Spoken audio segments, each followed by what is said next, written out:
Power is never lost. It's just waiting for the moment when silence becomes strategy. What would you do if the person you try to humiliate could end your entire career with a single phone call? Let us know in the comments section below, because this story might just change the way you look at justice forever. Kyle Mercer had pulled over hundreds of cars, thousands maybe. After 10 years in uniform, the flick of the wrist, the barked commands, and the slam of the cruiser door were all muscle memory. He liked it that way, controlled, predictable. Officer Mercer didn't doubt himself anymore. Not since he made it through that disciplinary hearing 3 years ago and walked out without a mark on his record. Not since he learned how to keep just enough venom in his voice to make people comply without technically violating department policy. He told himself he wasn't a bad guy. Not really. Protect and serve, he'd mutter under his breath like a ritual. As long as no one asked who he was protecting or what he was serving. The sun was leaning west behind the scrubby Texas oaks when the Lexus drifted ever so slightly over the faded white line. His eyes snapped the movement like a hawk on a rabbit. Luxury car, black driver, out-of-county plates. He didn't smile, his mouth just tightened at the corners. He flipped the lights. The car didn't speed up. Didn't slow down. Just signaled, smooth and deliberate, and pulled onto the shoulder like it had all the time in the world. That bothered him. The ones who thought they had nothing to fear were always the ones who needed to learn. He adjusted his mirrored sunglasses as he stepped out, making sure the dash cam caught his every move. Not that he planned to do anything wrong. He just didn't want another review. That's what they called it now when the wrong clip went viral. "License and registration," he said, flat and sharp like a blade slicing through still air. The window rolled down halfway, just enough for a hand to pass through, if it came to that.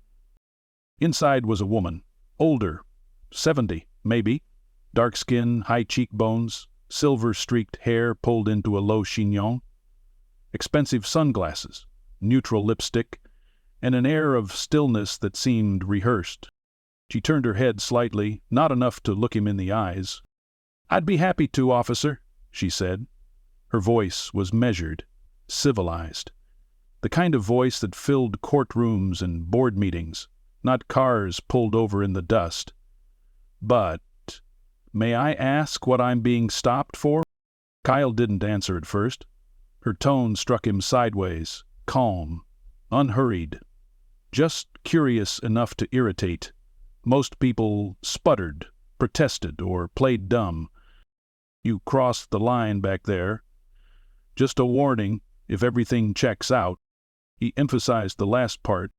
She didn't argue, didn't sigh or roll her eyes like some did. Instead, she reached slowly into the side compartment and pulled out her license, her movements precise, like she was used to people watching closely. The registration followed.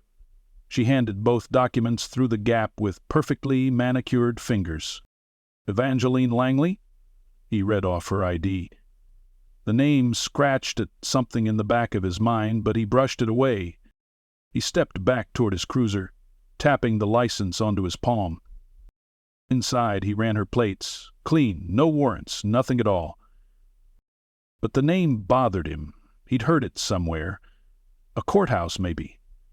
One of those names people spoke carefully. He shook it off. Back at her window, he made a show of looking serious, asserting presence.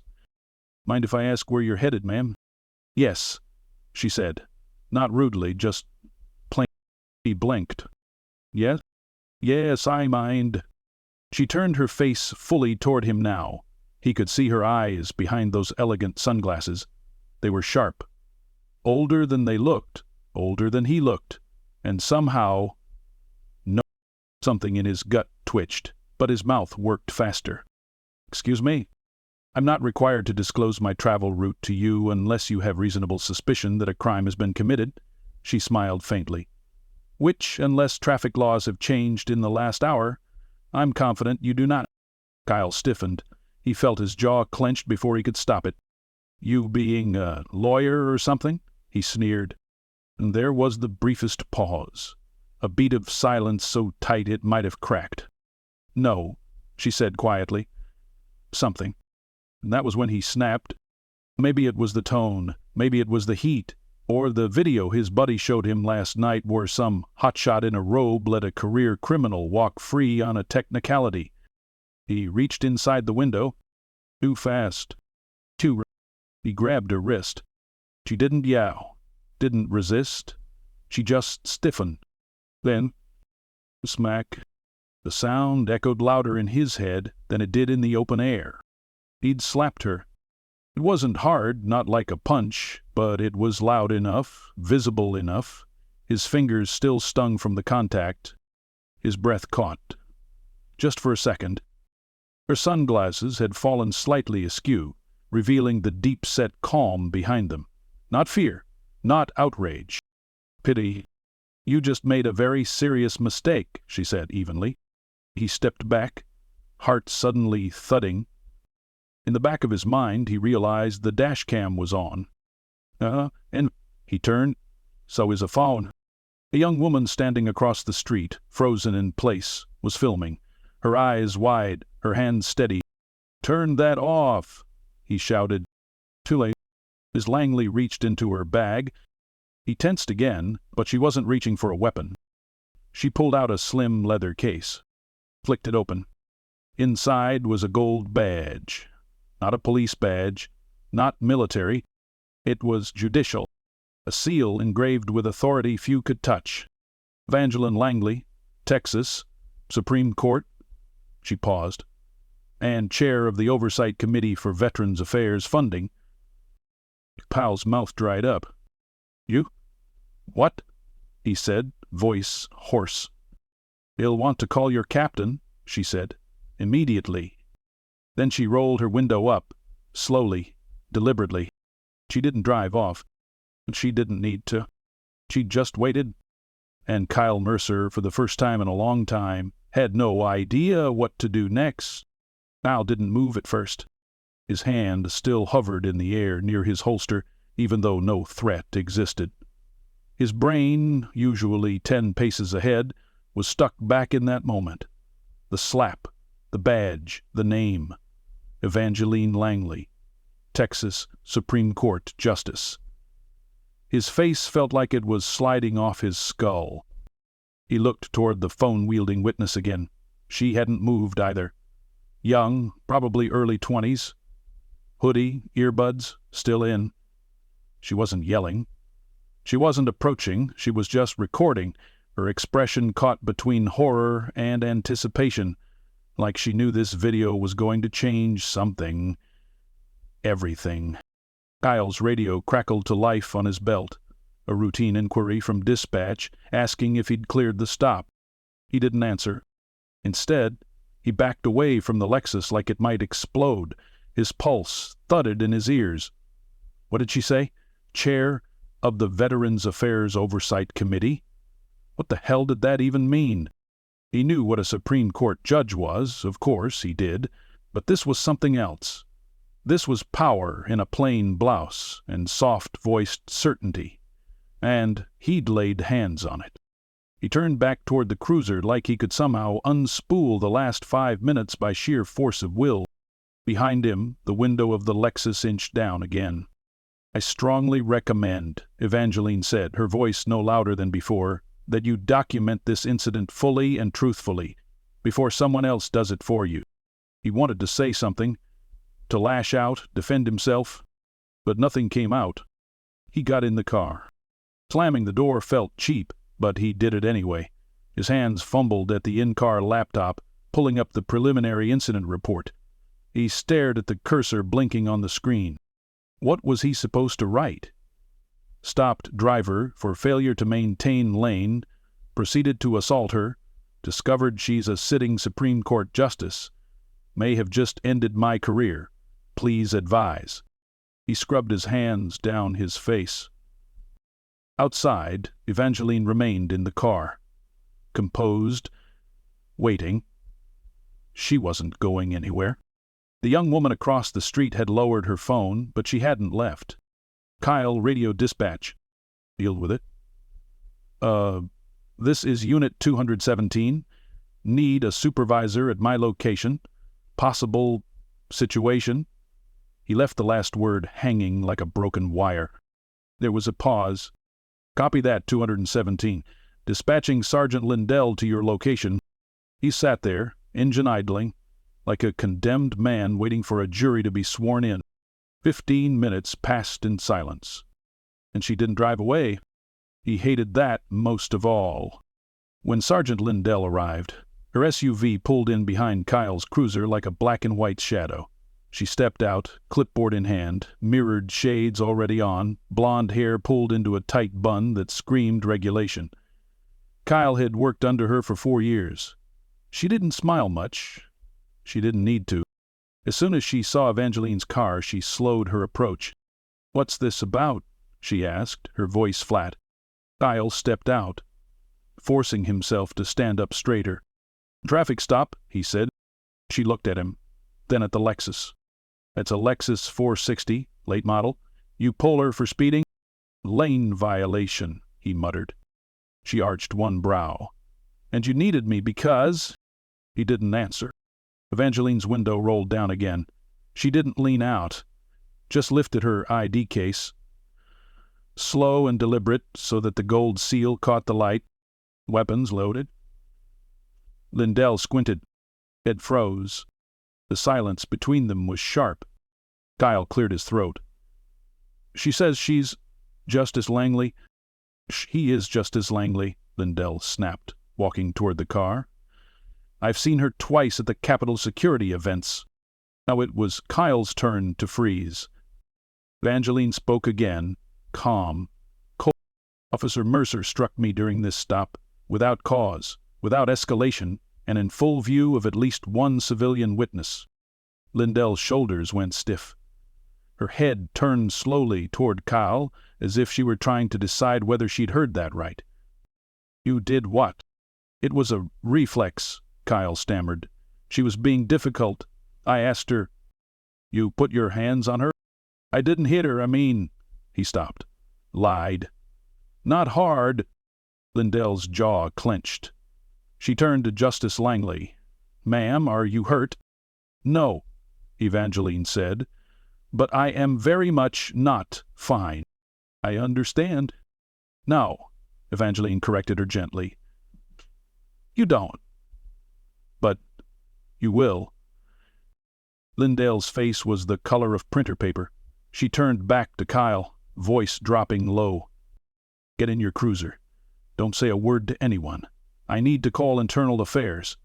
And for the love of God, don't touch anything." "Kyle." Kyle stood there for a half-second too long, still trying to figure out if this was real. "You're telling me she can get IA involved just like that?" "He doesn't have to," Lindell hissed. "It's already been filmed." He turned to the witness. "Mom," she called. "Can I get your name?" The young woman nodded. "Tammy Giles." "You record the incident?" Tammy nodded again. "It's backed up to the cloud. Auto." Lindell gave a slow, defeated nod. "Good girl. Stay right there. We'll need a statement." Kyle sat back down in the cruiser. The air inside felt thicker now, like he was breathing through a wet towel. His radio chirped again. Background chatter, just noise. Except it wasn't noise anymore. Everything sounded like a trial. Evangeline still hadn't driven away. She was waiting for protocol, waiting for everything to be done right. And Kyle Mercer, for the first time in his career, realized he had no say in how this ended. In that moment he remembered something from training. Not policy, not procedures, just an offhand comment from an old sergeant back in the academy. "There's the badge, and then there's the blindfold. You better pray they don't meet on your shift." He hadn't known what that meant back then. But looking at the calm steel in Evangeline Langley's eyes, he understood now. And somewhere far beyond the cruiser glass, beyond the rustling oaks and the gathering voices, Kyle thought he could hear sirens, not of police, but of judgment, rising steady and certain in the distance. The first place the video landed was Facebook. Tammy Giles didn't plan it that way. It just auto-uploaded from her phone, as it always did. She had recorded countless things: street performers, her cousin's graduation, a puppy chasing a balloon at the park. But none of those ever hit like this. None of them started pinging her notifications like a wildfire in high wind. It began with a single comment. Wait, did he just hit that old woman? Then 5 more, then 100. Within the hour, her DM box was flooded. Within 2, she was getting tagged by news pages and journalists with blue check marks, and by the end of the day, the name Evangeline Langley was on every trending topic, every lip, every timeline. Spoken like a warning and a revelation. The clip wasn't edited. It didn't need to be. It was raw, clean, undeniable. Officer Kyle Mercer, hand raised. The sound of the slap, the pause afterward, the look on her face, and then the badge, the real badge. It was only 32 seconds long, but it cracked the air like thunder on dry earth. At the Texas Department of Public Safety headquarters, the mood was ice-cold fury. Captain Lindell stood beside the IA investigator like a storm cloud anchored to the floor. She watched as the footage played for the 6th time on the wall-mount screen, arms crossed tight, jaw locked. "This can't be walked back," the investigator said flatly. "It's not a gray area." Lindell didn't bother defending her officer. What was there to say? "He's on paid leave as of this morning," she replied. "Pending investigation." "That's not enough," came another voice from behind them. It was the Deputy Director of Legal Affairs, Kendra Morris. Sharp suit, sharper voice. She didn't do patrol, didn't care for politics. She only came down from Austin when there was blood in the water. Lindell turned to her. "We've initiated internal review." "Oh?" Morris said. "This isn't just internal. It won't stay inside department walls. A Supreme Court justice was assaulted by a uniformed officer during a stop, and the whole country just watched it happen on their lunch break." There was a pause. Lindell exhaled slowly. "I didn't know who she was at first." "That's the problem. He didn't know who she was. And he treated her exactly the way he would treat someone he thought had no power." Morris leveled her gaze at the screen. "That's where we are now." By evening, Mercer's name had been leaked online. Not officially, but the internet was faster than paperwork. Someone pulled his name from prior citations. An old mugshot from a college arrest surfaced and got mistaken for something current. His wife deleted her Facebook. His brother posted a vague message about cancel culture that got ratioed into oblivion. The family attorney stopped answering his phone. Kyle himself was holed up at home. Blinds drawn, lights dimmed. The walls seemed smaller now, more judgmental, like they were leaning in on him. He hadn't spoken to anyone, not even Lindell. No texts, no calls, no damage control, just silence, and the voice of a nation beginning to gather like a tide outside his door. Evangeline Langley, meanwhile, sat in her den in silence. The house was modest for someone of her rank, but it carried weight in its quiet, polished hardwoods, thick drapes, a shelf full of books with handwritten notes and tabs jutting out like colored flags. Her cane leaned beside her, unused. She hadn't touched it since that day. Across from her sat her grandson, Caleb, his laptop open, Twitter feed updating by the second. He was a second-year law student, tall, clean-cut, former Navy corpsman. The calm she'd always worn, the stillness she'd practiced for decades, vibrated in his eyes like a coiled spring. "They're calling for his badge already," Caleb said. "Half the country wants him fired, a third wants him jailed, and there's already a petition demanding he never work in law enforcement again." Evangeline didn't respond. He closed the laptop gently, looked at her. "Big Grandma, I know you don't like the spotlight, but this isn't just about you anymore. I know." She folded her hands in her lap. "I knew it the moment his hand left my face." Caleb's throat worked as he swallowed hard. We could go public, hold a press conference. You could speak, people would listen. That's exactly why I won't yet. Why not? She looked at him now, those hawk-sharp eyes steady. Because power doesn't shout when it can wait in silence. He blinked. She smiled faintly. Let him fill the air first. Let him guess. Let him fear what I might say. That's more powerful than anything I could say right now. He sat back slowly, understanding dawning in his posture. Across town, Officer Mercer finally turned on his television. Bad idea. There she was. Who I was speaking. Just a photo of her, from a profile article in the Austin Chronicle last year. The headline read, Miss Langley, the quiet power behind Texas Veterans Affairs. The newscaster's voice was steady, almost reverent. Justice Langley, a former JAG officer and now the longest-seated black woman on the Texas Supreme Court, oversees the state's Veterans Affairs budget and policy reforms. Known for her decisive rulings and tireless advocacy, she has long championed the rights of returning service members in marginalized communities. Kyle muted the screen. He stared at it in the dark. Every part of him clenched. He had made a mistake. No. He had made the mistake. The one they warned about.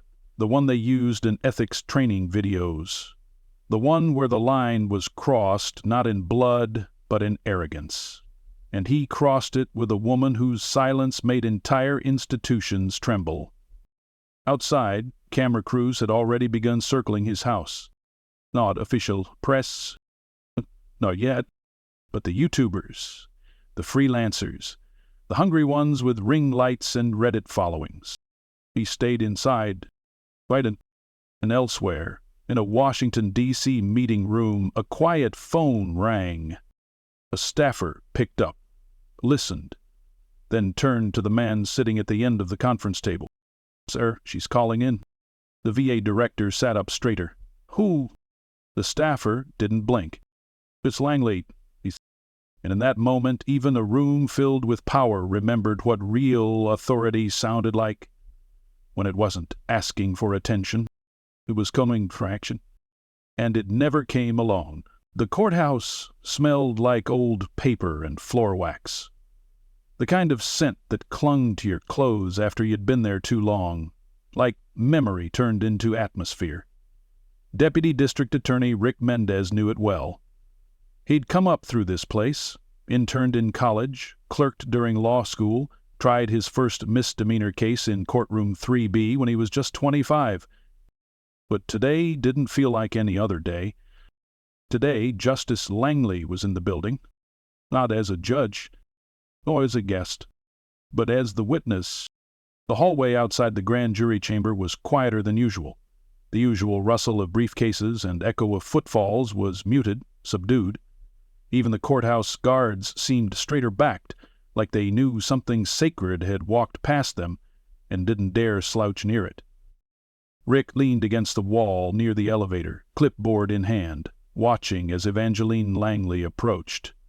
Her pace was measured, not slow, measured. Her cane tapped lightly against the tile, but she didn't use it for support. It moved like a prop, a reminder that grace did not preclude strength. I'm Justice Langley, he said, standing up straight. She gave him a polite nod. Mr. Mendez, thank you for being here. He imagined I didn't have much choice. There was no bitterness in her tone, just the dry realism of someone who'd spent 40 years in rooms full of men trying to explain power to her. Rick cleared his throat. We've scheduled a closed-door appearance before the grand jury this morning. The room has been cleared, and security is tight. Your statement will remain confidential until the indictment phase. I assume Officer Mercer is not present. No, ma'am. He's still on administrative leave pending IA's recommendation, but the footage has made its way into evidence already. She glanced down the hallway toward the heavy wooden doors at the end. You think they'll indict him? Rick considered his words carefully. He'll have a hard time justifying it if they don't. Evangeline gave a faint smile, one that didn't quite touch her eyes. Justice, she said softly, has always been a matter of courage, not convenience. Then she walked past him, toward the doors. Inside the chamber, 12 grand jurors sat in heavy silence as the clerk read her name. Some already knew her face. Others had only seen it recently, through screens and memes and shaky cell phone footage. But all of them felt something shift in the air when she entered. She was sworn in, and then she spoke. She spoke not with passion, but with precision. No embellishments, no emotional appeals, just a clear recounting of events, where she was, what she saw, what she felt, when Officer Kyle Mercer reached into her car and struck her without cause or warning. "I have sat on the bench for 19 years, she said. "I've ruled on cases of corruption, fraud, trafficking, and civil abuse. I have sentenced criminals and released the innocent. And yet, on that roadside, none of that mattered."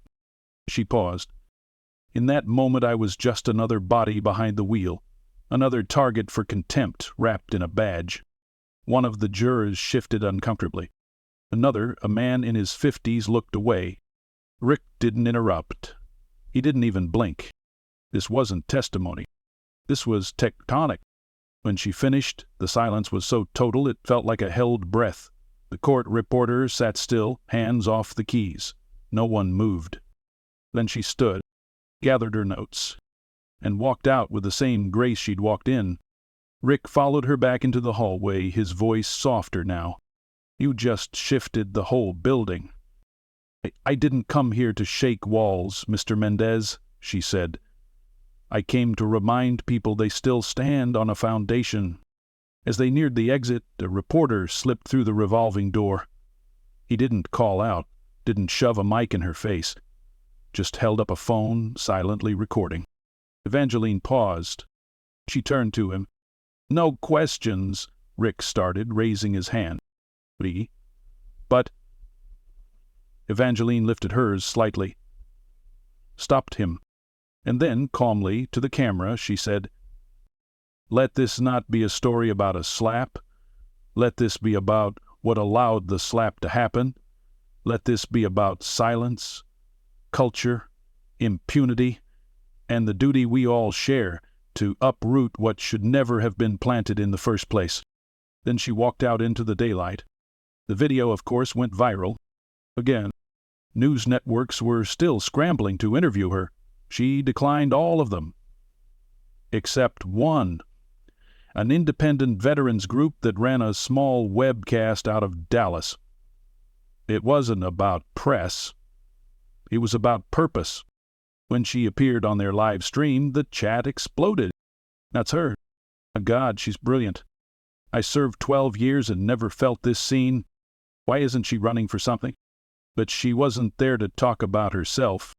She was there to talk about the V and how bias at a traffic stop is the same bias that determines which veteran gets a counselor and which one gets a pamphlet. She laid out statistics, tested policies. She explained systemic failure without ever raising her voice. And when she finished, one of the hosts, a Marine vet with a prosthetic hand, looked at her with tears in his eyes. "Ma'am," he said, "I just want to say, I don't care what your title is, you make me feel like somebody's finally got our six." She didn't reply. She didn't need to. The comments flooded in. Donations, messages, veterans across the country writing about their own traffic stops, their own moments of invisible injustice. Kyle Mercer watched it from his living room couch, every word like gravel in his gut. His lawyer had advised him to stay quiet. But the tide was turning too fast now. A formal indictment was expected within 48 hours. He paced. He looked at his badge, turned it over in his hands, and for the first time in his life, Kyle Mercer wished he had never worn it. At that same moment, in a quiet home in Houston, a young black father showed the original video to his 9-year-old daughter. She watched it in silence. When it ended, she looked up at him and asked, "Daddy, why'd she hit her?" And he struggled for an answer. But before he could speak, she said, "He looked like Grandma." And in that moment, he understood exactly why Justice Langley had never raised her voice. Because the echoes of quiet dignity are louder than any courtroom gavel. Kyle Mercer's uniform hung in the hallway closet like a shadow he couldn't get rid of. It was clean, pressed even. His wife had dry-cleaned it the same day Internal Affairs put him on administrative leave. She hadn't asked why. She didn't have to. The silence between them had grown thicker than any argument. Now the badge sat in a drawer, buried under a stack of unpaid utility bills and an unopened envelope marked "Notice of Legal Action." He sat at the kitchen table, staring at a mug of cold coffee he had no intention of drinking. Outside, the world had moved on without asking his permission. Protesters had marched, hashtags had trended, op-eds had been written. Every news cycle brought a new voice weighing in on his character, his record, his face. Some were worse than others. But what shook him most weren't the accusations. They were the facts, the ones no one could deny. The video didn't lie. The stillness of Justice Langley's reaction didn't lie. The day before, the indictment had gone public. 2 counts, felony assault and civil rights violation under color of law. He was due in court in 72 hours. His lawyer was scrambling, pitching plea deals like lifelines from a sinking ship. Kyle hadn't responded to the last email, not because he didn't care, but because every outcome felt like a version of drowning. The doorbell rang. He flinched. Not press, they didn't knock anymore. Not protesters, they hadn't shown up in days. When he opened the door, he didn't expect to see Captain Lindell. She wore plain clothes, her badge hung on a lanyard under her jacket. No patrol car behind her, no clipboard. Just a face he hadn't seen since the day he crossed a line too bright to ignore. "Can I come in?" she asked. He stepped aside without answering. She sat across from him at the kitchen table, hands folded. Her eyes scanned the room, messy but not chaotic. The kind of disorder that came from a man who no longer knew what to organize his life around. "I heard you've been ignoring your lawyer." "Maybe," Kyle said. "What does it matter?" She stared at him, long enough for the silence to grow teeth. "I came to ask you a question," she said finally, "and I want you to answer it like your life depends on it." He looked at her, half expecting sarcasm, but she was dead serious. "Why'd you do it?" Kyle opened his mouth, closed it, tried again. "I don't know," he said. "Good enough." "I panicked." "No, you didn't. I misread the situation." "You read it exactly the way you were trained to read it. You saw an older black woman in an expensive car, acting calm, confident, not deferring. You saw someone who didn't flinch at you. And you didn't know what to do with that." He said nothing. "I went through your incident reports," she continued. "Not just this one, the last 5 years." Kyle's face hardened. "That was private." "Not anymore," Lindell said. "There's a pattern. Stops with minority drivers were 3 times as likely to escalate. You didn't always get physical, but the aggression was there. The tone, the language." He didn't deny it. She leaned forward. "Let me ask you something. If she hadn't been a judge, if she'd just been another grandmother driving home from church, would you even feel guilty?" The question hit like a fist. Kyle looked away. "I don't know, Nietropatem." Lindell nodded slowly. "That's what scares me." She stood to leave. But before she reached the door, she turned back. "You've still got a choice," she said. "Maybe not about the charges, but about the kind of man you're going to be when this ends." He didn't reply. The door shut behind her with a quiet finality. Across the city, Justice Langley sat in a conference room at the Veterans Affairs State Headquarters. The walls were lined with portraits of former directors and faded flags from previous administrations. A panel of officials sat across from her, appointed leaders, political staffers, consultants, but none of them spoke first. They were waiting. She adjusted her glasses. "I appreciate the invitation," she said. "You didn't have to come," said Director Jensen, a portly man with silver hair and a cautious expression. "We know you've been through a lot recently." She smiled faintly. "That's exactly why I did come." Jensen cleared his throat. "We've received several funding proposals since the incident. A lot of noise. Everyone wants to be part of the moment." Evangeline's eyes sharpened. "Moments fade," she said. "Policy remains." She laid a folder on the table, thick, tabbed, annotated in ink. "This is a proposal to expand VA support centers in underrepresented urban districts. Includes mobile counseling units, legal assistance for veterans facing housing insecurity, and a special oversight task force to review law enforcement interactions with veteran populations." Jensen blinked. "You're not asking—" "No," she said. "I'm submitting. And if it gets buried?" She looked at him like a judge preparing to deliver a sentence. "And I'll raise it on every broadcast, every platform, every legal channel I have access to. I'll walk it into the governor's office if I have to. This isn't about politics. It's about respect." The room fell silent. One of the younger staffers, a woman in her early 30s, sat forward.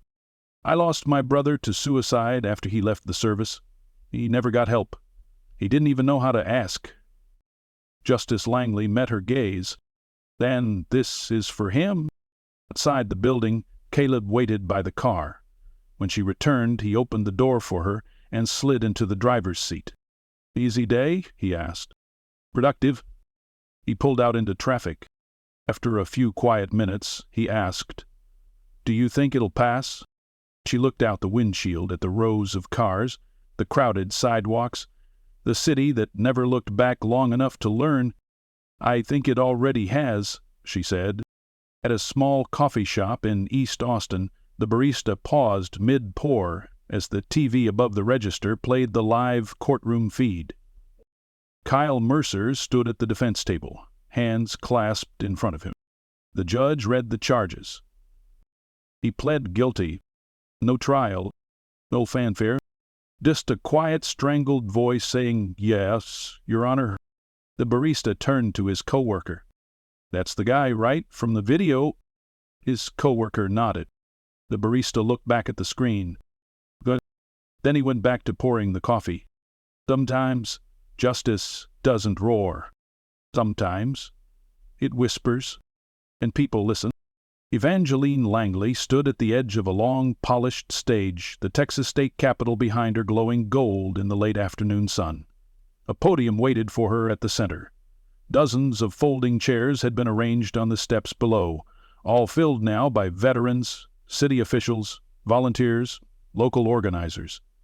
Behind the crowd, a sea of standing supporters stretched into the Capitol lawn, beyond the stone statues and rustling oaks. She wasn't nervous. Not after everything that had come before. She wore a dark blue suit, a single silver eagle pin on her lapel, military, not decorative. Her cane, carved from African mahogany, rested against her chair. She hadn't used it all week. Caleb stood near the edge of the crowd, arms crossed. His dress shirt was rolled at the sleeves, his expression unreadable. But his eyes followed her with quiet pride. When the announcer called her name, the applause rose before she even took a step. Not loud, not frenzied, but the rooted, earned. She took her time walking to the podium. No rush, no need. When the applause settled, she looked out across the crowd. Her voice, when it came, was not amplified by anger or drama, but by presence. "3 months ago I was reminded of something many of you already know," she began, "that dignity is not always given. Sometimes it must be defended, not with fists or fury, but with truth." There were no cameras in her face today, only the kind that recorded with reverence. Injustice wears many uniforms. It speaks in many tones. It doesn't always shout. Sometimes it murmurs. Sometimes it stands beside you in silence and waits for you to give it permission. She let those words settle. "I did not want to be the face of a movement. I didn't ask for it. But I have come to understand that we do not get to choose our battles, only whether we stand in them. The crowd nodded, some clapped softly, others remained still, listening. She looked down briefly at her hands, folded over the edge of the podium, then back at them. You all know what happened. You've seen the footage, you've read the stories, but today is not about a single event. Today is about what happens after. What happens when a nation is reminded of what it owes its people, especially those who have served it with honor. Behind her, a banner hung from the Capitol columns. Texas Veteran Justice Initiative, signed into law. She turned and pointed to it, her voice lifting slightly. This legislation expands access to legal advocacy for veterans. It provides trauma-informed law enforcement training statewide. It increases funding for mental health outreach, transportation services, and housing programs for those who wore the uniform and returned home, to a system that too often forgets them. More applause, now, failing applause. She waited for it to die down. Some said it couldn't be done, too complicated, too political, too expensive. She looked directly at the mayor seated in the front row. Justice is not too expensive, injustice is. The mayor looked at the ground, then back up. He nodded. She stepped back from the podium as the ceremony continued, replaced by state leaders, veteran service officers, and a few national figures flown in to ride the wave of good press. But the people knew who had sparked it. A local news outlet caught a quiet moment off stage. A younger woman, maybe mid-30s, approached Evangeline with tears in her eyes and a trembling voice. "My father, he served in Vietnam," she said. "He died last year, but if he'd had access to even half of what you just passed, I think he might still be here." Evangeline took the woman's hands in her own. "What was his name?" she asked. "Charles Danley." She closed her eyes briefly, then looked up. "We will carry his name forward." Later that evening, the Capitol emptied. The chairs were folded, the banners were taken down, the media packed up, the crowds dispersed, like tides retreating after a storm has passed. Evangeline remained. She stood on the steps, looking over the city. Caleb joined her, 2 cups of coffee in hand. One he offered to her, already sweetened just the way she liked. He looked around. "You know they're going to name a courthouse after you, right?" She raised an eyebrow. "They don't have to." "They will anyway. They're already polling locations for it. Some want a street, others a public service building." She took a sip of her coffee, smiled slightly. "Streets can be renamed," she said. "Justice, once rooted, that lasts longer." He looked at her for a long moment. "You know, when I was little, I thought you were the scariest woman alive." "I was," she said, straight-faced. He laughed. Then, softly, "But you were also the bravest." She looked at him, the boy she raised after his mother passed, the sailor who came home quieter than he'd left, the man who now stood beside her, not beneath her, not in her shadow. "Beside, you were watching that day," she said. "In the video, I saw your name pop up in the comments." "I was. I never asked you what you thought, of what I did, of what happened." He shrugged. "Didn't need to. I already knew." There was silence between them then, but a peaceful one, the kind that fills the air when nothing more needs to be said. She looked up at the Capitol dome, and at the city skyline, then at the people still walking home, living lives they didn't know she had helped protect. "This," she said softly, "was never about me. It was about reminding people that their dignity doesn't expire when the world stops looking." He nodded. Behind them, the Capitol lights glowed brighter, as if standing watch. And far from that hilltop, in neighborhoods tucked between highways and forgotten districts, new signs were going up. Veteran Resource Clinic, now open. Legal aid for service members. Walk-ins welcome. VA shuttle route expanded, no ID required. Justice Langley's name wasn't on any of the signs, but everyone who walked through those doors knew why they were open. She had never raised her voice. She had never demanded recognition.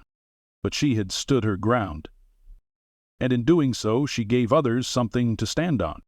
Dignity, honor, and the quiet, unshakable power of doing what was right, even when no one is watching. Especially then, because justice, like her, doesn't need permission to arrive. It just needs someone willing to stand, and Evangeline Langley had stood.